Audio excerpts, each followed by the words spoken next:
Assalamualaikum warahmatullahi wabarakatuh. Bismillahirrahmanirrahim.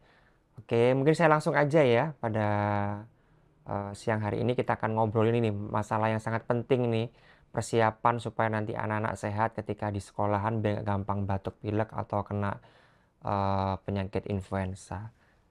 Jadi building a healthy school environment ya. Jadi membangun lingkungan yang sehat untuk sekolahan kita dan strategi kita untuk mencegah terjadinya penyakit influenza. Perkenalkan, nama saya Dr. Ardi Santoso. Tadi sudah banyak disampaikan sama moderator. Jadi sebagai pendahuluan, influenza itu adalah salah satu penyebab kematian terbesar di dunia saat ini. Ya, di seluruh dunia itu hampir 56.000 hingga 117.000 anak itu meninggal karena influenza setiap tahunnya. Di Indonesia sendiri sekitar 200 sampai 500 anak itu meninggal karena influenza di tahun 2022 dan atau satu anak setiap harinya. Pasti semua bertanya-tanya, kok bisa sih influenza menyebabkan kematian? Nah, itu makanya kita mengenal lebih jauh lagi. Sebenarnya influenza itu apa sih? Atau influenza kan ya flu-flu biasa itu yang menyebabkan batuk pilek biasa. Beda. Jadi influenza dengan batuk pilek biasa atau common cold yang bisa kita bahas setiap hari itu adalah dua hal yang berbeda. Influenza itu lebih dikenal dengan sebutan flu, adalah penyakit pernafasan yang sangat menular yang disebabkan oleh virus RNA dari keluarga Orthomyxoviridae, dan virus ini dapat menyerang unggas dan mamalia. Ya. Dan virus ini ada macam-macamnya, ada influenza A, B, C, ada 3 jenis. Ya. Dan penyakit influenza itu adalah suatu penyakit yang disebabkan karena virus influenza tadi. Virus influenza di mana dia masuk ke dalam sistem pernafasan atas dan dapat menginfeksi dari manusia. Ada 3 jenis. Influenza A, ini harus tahu, influenza A, jenis ini yang paling sering menyebabkan wabah flu musiman dan memiliki kemampuan bermutasinya sangat cepat banget. Jadi kalau ada yang satu anak kena influenza di sekolahan atau di rumah, yang lainnya juga bisa ikut kena. Influenza B itu dapat menyebabkan wabah flu juga, tetapi biasanya lebih ringan dari influenza B. Dari influenza A. Dan yang C, ini menyebabkan penyakit ringan pada saluran pernapasan atas. Nggak seperti yang A tadi yang sebab sampai wabah musiman. Beda dia kalau C. Lalu sebenarnya apa sih gejalanya influenza itu? Jadi anak-anak nih, terutama di bawah usia 5 tahun itu lebih rentan terhadap influenza dan cenderung mengalami gejala yang lebih berat dibandingkan dengan dewasa. Jadi influenza itu nggak serta-merta batuk pilek biasa, tapi bisa lebih parah lagi. Bisa sampai tadi ya, sampai kematian. Saya sendiri beberapa kali melakukan swab ya pada anak-anak sekolah yang gejalanya tuh batuk berulang, batuk sembuh. Kita coba swab. Kita cari penyebabnya apa di multiple PCR, pakai PCR. Ternyata sebagian besar tuh adalah penyebabnya adalah influenza. Influenza yang tipe A terutama. Itu artinya apa? Berarti lingkungan sekolah kita dalam kondisi yang tidak baik-baik saja. Makanya begitu dia sekolah sakit, begitu dia pulang dia sembuh. Sembuh, masuk sekolah lagi, sakit lagi, nanti pulang bawa penyakit virusnya itu, semua keluarga kena semua. Dan gejalanya virus influenza ini gampang banget untuk diamati. Kalau sampai saat menular, ini ketularan ini dok. Ketularan ini nular. Bisa besar kemungkinannya disebabkan oleh virus influenza. Memang bukan pemeriksaan yang common ya, yang rutin kita lakukan untuk pemeriksaan PCR untuk mendeteksi virus influenza. Tapi sebenarnya bisa dilakukan untuk memastikan dia virus influenza jenisnya A, B, C, ataupun virus yang lain juga bisa. Salah satu gejalanya ada demam. Bisa demam, bisa batuk, batuknya bisa kering, bisa kemudian berdahak, ya. Mampet hidungnya, pilek, jadi kesulitan bernapas, akhirnya jadi makannya juga susah. Nyeri tenggorokan, karena ini tenggorokan adalah pintu masuk dari sistem pernafasan kita, jadi pasti dia yang terkena ada di situ dulu. Tenggorokannya anak mungkin terasa gatel, kering, dan mungkin sampai perih ya. Dan mungkin anak juga nyeri otot, mungkin dia mengeluh sakit pada otot dan persendiannya, sakit kepala ya, terus kelelahan. Jadi gejala-gejala umum karena infeksi virus. Dan yang paling kita khawatirkan adalah saat yang terakhir ini tidak mau makan ya. Jadi ini mengganggu aktivitas dan juga ganggu nafsu makannya dia. Selain gejala tersebut, anak juga mungkin mengalami gejala-gejala yang lain. Mungkin muntah, diare, nyeri perut, atau menggigil karena demamnya yang sangat tinggi. Ini ada gejala umum dari influenza. Sebenarnya cara penularannya itu gimana sih? Influenza itu kok cepat banget menular, cepat banget menjadi wabah, cepat banget pindah dari satu ke yang lain. Karena penularannya virus influenza ini adalah melalui udara, melalui droplet pernapasan. Dan ini adalah yang paling umum pada umumnya virus, terutama influenza. Jadi saat si anak ini flu, batuk, bersin, atau berbicara kan nyiprat ya, droplet itu cipratan. Itu mengandung virus influenza yang terlepas ke udara. Yang di udara ini, kalau virusnya terbang-terbang, ada orang lain yang nggak pakai masker mungkin, atau daya tahan tubuhnya lagi nggak oke, pasti dia akan tertular virus yang masuk. Ya, dan cepat banget ya. Kontak langsung ya. Kalau teman sebangkunya mungkin atau di rumah, itu juga bisa melalui pelukan, ciuman, ngobrol, kontak fisik saat makan bersama. Makan bersama itu kan biasanya lepas masker ya, apalagi sekarang masker itu suatu hal yang sudah sangat ditinggalkan apalagi di sekolah ya. Dan mudah-mudahan di acara webinar ini semua yang di sekolah, orang tua juga bisa kok mengajukan usulan kepada komite orang tua lewat komite sekolah supaya ayo dong protokol kesehatannya ditingkatkan. Ayo dong kita liburan sekolah ini semua divaksin influenza. Itu penting banget.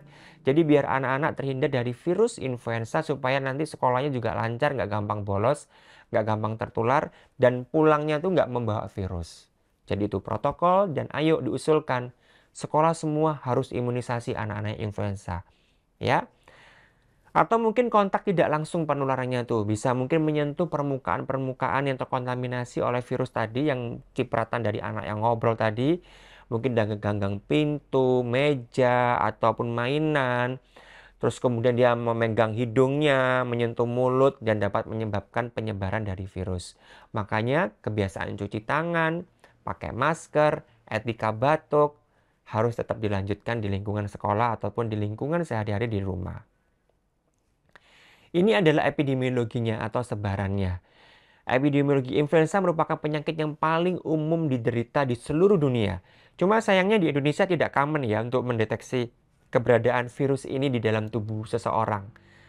Pemeriksaan PCR, kayak zaman dulu kita melakukan PCR terhadap COVID ya. Kalau di Indonesia virus influenza itu sebenarnya bisa dilacak. Kalau di negara tetangga di Singapura itu semua pasien batuk pilek pasti kita lakukan PCR. Jadi tahu virus apa yang menghinggap di dalam tubuhnya penyebab batuk pileknya. Menurut data terbaru dari WHO ada sekitar 12.300.045 sekian kasus influenza yang dilaporkan secara global sejak Oktober 2023 sampai Juni 2024. Ini nggak tahu nih Indonesia juga lapor apa enggak ini ya. Dari jumlah tersebut 12.000 orang meninggal dunia dengan tingkat kematian sekitar 0,1%. Ini adalah surveillance-nya ya di seluruh dunia. Indonesia di sini memang nggak terlalu banyak ya, mungkin karena nggak ada pelaporannya ya. Tapi di seluruh dunia WHO cukup tinggi kasusnya. Jadi aktivitas sepanjang tahun virus ini tuh bersirkulasi sepanjang tahun ya, dengan peningkatan kasus yang mungkin terjadi secara besar-besaran. Kenapa secara besar-besaran? Karena dia cukup virulen banget. Virulen banget tuh maksudnya dia cepat banget menjadi wabah, cepat sekali penularannya. Apalagi kalau kita habit kebiasaannya di lingkungan itu nggak baik. Tadi nggak ada etika batuk, protokol kesehatan yang kurang, cuci tangannya, vaksinnya juga tidak baik. Jadi akhirnya anak-anak jadi sumber penularan tuh di sekolah. Membawa pulang, orang rumah semua jadi kena. Dan tidak ada musim khusus, jadi tidak ada Tidak ada musim khusus ya, tidak seperti di negara subtropis dengan musim dingin yang jelas. Indonesia kan musimnya kan musim tidak memiliki, karena fluktuatif ya. Sekarang udah kayak gini, climate change, jadi nggak ada yang, kita nggak bisa menebak-nebak kapan ini virus influenza, musimnya influenza, kapan ini bukan virus influenza musimnya, nggak bisa. Setiap saat, setiap waktu, nggak memandang usia, semua orang, semua anak bisa terjangkit yang namanya virus influenza. Dan tentu kelompok yang paling rentan, yang paling dirugikan adalah anak-anak tentunya.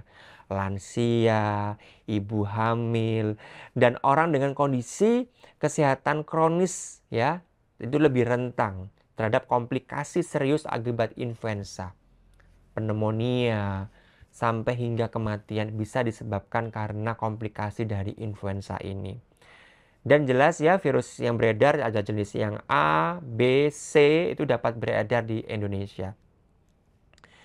Dan ini ada beberapa strain jenis virus yang sudah teridentifikasi di Indonesia. Ada influenza A dan ada influenza B. Kalau sudah pernah vaksin influenza, coba dibaca di kardusnya, itu bisa ada isinya apa dia. Virus influenza A atau influenza B, dan ada jenis strainnya, virusnya apa. Di Indonesia yang telah teridentifikasi itu ada virus H1N1 yang masuk ke kelompok influenza A, ada H3N2, ada H5N1, H7N9, dan mudah-mudahan nggak terus bermutasi dan nggak bertambah terus ya, mudah-mudahan ya. Harapannya malah berkurang, nggak bertambah terus ya. Sedangkan di kelompok influenza B ada Victoria, ada Yamagata. Ini adalah jenis strain virus influenza yang teridentifikasi di Indonesia. 10-15% penyakit influenza itu terjadi di sekolah. Sekolah yang harusnya menjadi tempat yang aman buat anak-anak kita untuk belajar, menitipkan anak kita untuk tumbuh kembang dengan baik. Ternyata 10-15% penyakit influenza itu terjadi di sekolah. Suatu hal yang sangat, gimana gitu ya. Sekolah jadi salah satu tempat prevalensi influenza paling tinggi di antara yang lain. Dan 8,5% prevalensi influenza terjadi pada anak usia 5-14 tahun. Jangan sampai bertambah jumlahnya. Ya. Kenapa? Ada faktor resiko. Beberapa faktor resiko influenza kenapa banyak terjadi di sekolah. Satu ya, tentu intensitas kontak fisik anak-anak ya. Dia bermain bersama, berpegangan, berpelukan, ya, makan bareng. Apalagi sekarang protokol kesehatannya kendor, gak zaman pandemi yang dulu lagi. Ya, berbagi barang, berbagi makanan, jarang cuci tangan. Ini makanya ini momen yang tepat untuk kita sebagai orang tua mengingatkan komite sekolah lewat komite orang tua untuk mengingatkan, ayo kita punya anak, jangan sampai nih anak kita ini di sekolah tambah sakit. Ayo diingatkan, sesama mengingatkan kepada pihak sekolah. Sekolah harus menjadi tempat yang aman untuk anak belajar dan tumbuh kembang yang baik. Jangan sampai menjadi tempat penularan virus influenza. Ya, salah satunya ini ya, harus diatur semuanya, lingkungannya harus baik. Di sisi lain adalah lemahnya sistem imun. Mungkin makanannya tidak adekuat, ya, suplementasi vitamin yang direkomendasikan kurang asupannya, seperti vitamin D, vitamin zat besi, dan yang lainnya. Makanan adekuat ini mungkin membuat lemahnya sistem imun. Apalagi sekarang tuh jadwal sekolah itu cukup padat ya, jadi gampang lelah, gampang stres ya kan. Dan asupan nutrisinya kadang-kadang lupa, nggak diperhatikan gitu loh. Jadi ini saling berkaitan. Dan yang lebih parahnya lagi, mungkin tidak semua anak itu tidak mendapatkan vaksin influenza. Makanya ayo kita bareng-bareng nih sebagai orang tua. Saya juga punya anak di sekolah yang masih sekolah. Semua anak-anak di sekolahan ini mungkin sebentar lagi terima rapot, ada wisuda. Lihat tuh banyak tempat wisuda. Tapi sadar nggak, di saat momen itu adalah momen di mana penyebaran virus tuh cukup tinggi loh. Ya, apalagi nggak ada tuh namanya vaksin massal influenza diadain, itu lebih enak daripada kayak pesta-pesta gitu. Coba nanti habis pesta-pesta pasti pada sakit semuanya tuh nanti. Ya, usulkan di sekolah, ayo jaga protokol kesehatan dengan baik, dan ayo sebelum masuk sekolah semuanya harus imunisasi influenza. Ayo diusulkan di sekolahnya masing-masing. Cara mencegah virus influenza penyebaran gimana? Ya tadi ya, menjaga kebersihannya, karena penularan penyakit influenza kan dari droplet, dari cipratan air liur ya, dan menjaga kekebalan tubuh ya, salah satunya tadi dengan makan yang adekuat, yang sehat, istirahat yang cukup, etika batuknya dijalankan, nggak hanya pandeminya hilang, etika batuknya juga hilang. Jangan etika batuk. Dan saya heran sekarang itu mulai banyak anak-anak sekolah itu yang sudah kayaknya tuh etika batuk tuh nggak kenal. Masker sudah pada nggak mau gitu ya. Harusnya kebiasaan habit waktu pandemi itu tetap dilanjutkan. Dan hindari kontak dengan alergen ya, kalau memang ada anak-anak yang punya potensi punya penyakit bawaan alergi, asma, karena virus juga bisa menjadi salah satu penyebab pencetus kambuhnya alergi atau asma. Jaga kebersihan permukaan, hand sanitizer-nya, semprot-semprotnya kayak zaman dulu, sampai orang kemana-mana bawa, itu harusnya nggak boleh hilang dong, harusnya tetap jalan. Dan yang terakhir, jangan lupa vaksinasi influenza. Satu keluarga, nggak hanya anak-anak aja, kadang-kadang anak-anak udah sehat nih, tapi orang tuanya nih, kerja di kantor, ada yang batuk, ternyata virus influenza, pulang, semuanya jadi kena satu rumah. Jadi satu keluarga, ayo jangan lupa diupdate vaksinnya, divaksin lagi, karena vaksin influenza kalau udah dewasa kan setiap tahun. Jadi jangan lupa juga diimunisasi influenza. Jadi ini adalah ini surveillance dari virus influenza ya. Di mana vaksin influenza itu ada dua jenisnya. Ada yang trivalen dan ada yang quadrivalen. Seperti namanya juga, trivalen, dia mengandung dua jenis virus tipe A dan satu jenis virus tipe B. 3 trivalen ya. Di mana influenza tipe A ini mendominasi kasus flu secara global. Jadi tipe A ini kita lebih dominankan di jenis yang trivalen ya. Apalagi seperti disebutkan di depan tadi, virus influenza tipe A itu adalah virus yang gampang terjadinya wabah ya. Wabah tuh waduh, jangan sampai ya kayak pandemi kemarin ya. Yang berikutnya adalah vaksin influenza yang kuadrivalen. Jadi kalau mau vaksin ke dokter, tanya dulu, dok vaksinnya nih apa? Tipe yang trivalen atau yang kuadrivalen gitu ya. Kalau yang kuadrivalen itu dia tuh artinya mengandung dua jenis virus tipe A dan dua jenis virus tipe B. 4 kuadri. Kalau yang 3 tadi cuma 3, di mana 2 tipe A lebih banyak. Kalau tipe kuadri ini 22 tipe B. Tapi perlu diingat, jenis virus tambahan pada vaksin kuadrivalen ini garis keturunan dari B yang Yamagata ini sudah tidak terdeteksi lagi nih di Indonesia sejak Maret 2020.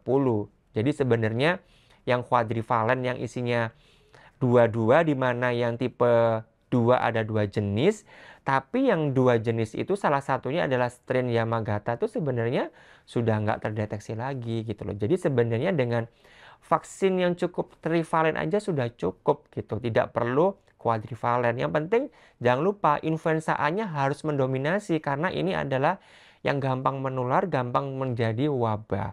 Di mana trivalen sudah cukup, ada 2 jenis tipe A dan 1 jenis tipe B. Ditanyakan kepada dokter, virusnya ini, vaksinnya ini vaksin yang apa dok? Gitu. Karena tentu ya, pasti harganya juga selisih kan. Kalau harganya lebih mahal yang kuadri, tapi isinya lebih lengkap yang trivalen, kenapa kita membayar lebih gitu kan. Intinya kayak gitu. Jadi menurut komite penasihat, menurut dari WHO, jadi garis keturunan dari antigen dari strain yang tipe influenza B yang Yamagata itu harus dikeluarkan sebenarnya dari vaksin influenza. Karena sudah nggak ada diperlukan lagi, jadi sebenarnya sudah nggak perlu lagi ada gitu loh ya. Dan berdasarkan data surveillance WHO sendiri, tidak terdapat data virus B, strain B yang Yamagata di Indonesia. Jadi sudah nggak ada. Jadi tanpa pakai yang ada tipe B Yamagatanya pun juga nggak apa-apa, karena sudah nggak ada gitu loh secara surveillance-nya itu. Ya, jadi Cara pemberiannya gimana vaksin? Tadi udah jelas ya pembagiannya ya pada vaksin yang trivalen dan kuadrivalen. Kalau kuadrivalen kenapa kok 4? Karena ternyata ada tambahan yang Yamagata tadi. Sedangkan Yamagata jelas-jelas di Indonesia sudah tidak ada virusnya. Jadi sudah nggak pakai yang kuadri pun pakai yang trivalen sudah cukup. Cara pemberian vaksin tentu ya, karena vaksin ini mudah bermutasi, makanya banyak bertanya, kenapa sih dok harus diulang terus tiap tahunnya? Karena virus ini mudah bermutasi ya, mudah bermutasi. Jadi diperlukan booster ulangan setiap tahunnya untuk menyesuaikan dengan sebaran strain virus ya.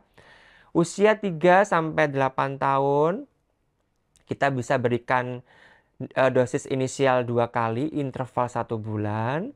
Selanjutnya diberikan setahun sekali ya. Kalau sudah 9 tahun ke atas sampai dewasa kayak kita ini cukup 1 kali saja setiap tahun sekali. Ayo diupdate vaksinnya. WHO merekomendasikan ya, ini bukan kita, WHO merekomendasikan vaksin dilakukan setiap tahun dan di semua negara. Apalagi bagi teman-teman semua, saudara-saudara semua, bapak ibu semua yang hobi traveling, jangan lupa influenza. Sekarang orang naik haji, umroh pun juga disarankan influenza. Influenza kalau nggak salah sekarang untuk masuk sertifikat internasional vaksin sudah masuk yang major, jadi yang wajib.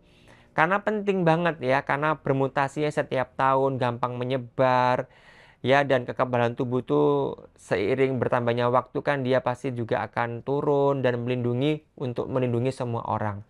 Setiap satu orang yang divaksin nggak hanya melindungi diri kita sendiri, tapi juga melindungi orang lain.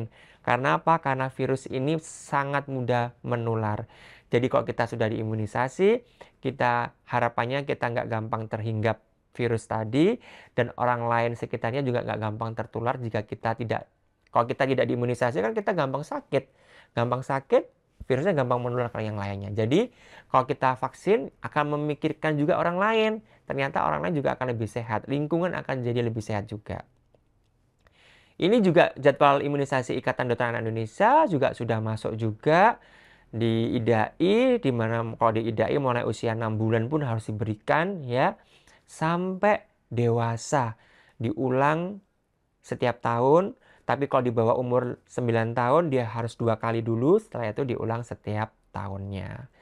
Kita ayo cek ini ayah bunda semua, mungkin yang sudah dewasa, anak udah gede-gede, ayo dicek update imunnya, diupdate. Kita ini memang fakta ya, kita sudah memiliki imun sejak lahir, memang benar ya. Tapi semakin hari itu semakin imun kita tuh semakin dituntut untuk meningkat karena resiko paparan penyakit itu cukup tinggi. Karena apa? Karena apalagi climate change sekarang, suhunya sudah nggak tentu, iklim nggak menentu, itu virus bakteri itu cukup berkembang biak dengan baik. Makanya kita harus update, dibuka lagi buku vaksinnya. Harus diupdate 1 tahun sekali, terutama yang untuk influenza. Coba dibuka lagi bukunya, kapan terakhir kita mendapatkan vaksin influenza. Kalau belum pernah sama sekali, ayo segera. Dan selain untuk diri kita sendiri, keluarga kita sendiri, jangan lupa lingkungan kita usulkan di kantor. Kapan hari itu ada tuh di instansi, seluruh kantor tuh dapatkan influenza vaksin. Sekolah-sekolah juga kayak gitu. Ada sekolah tuh di kota saya di Solo, semua anak liburan vaksin influenza. Karena ini pentingnya ini tadi biar gak gampang sakit ya. Jadi kita perlu mengulang setiap tahun, mengupdate imun kita. Karena apa?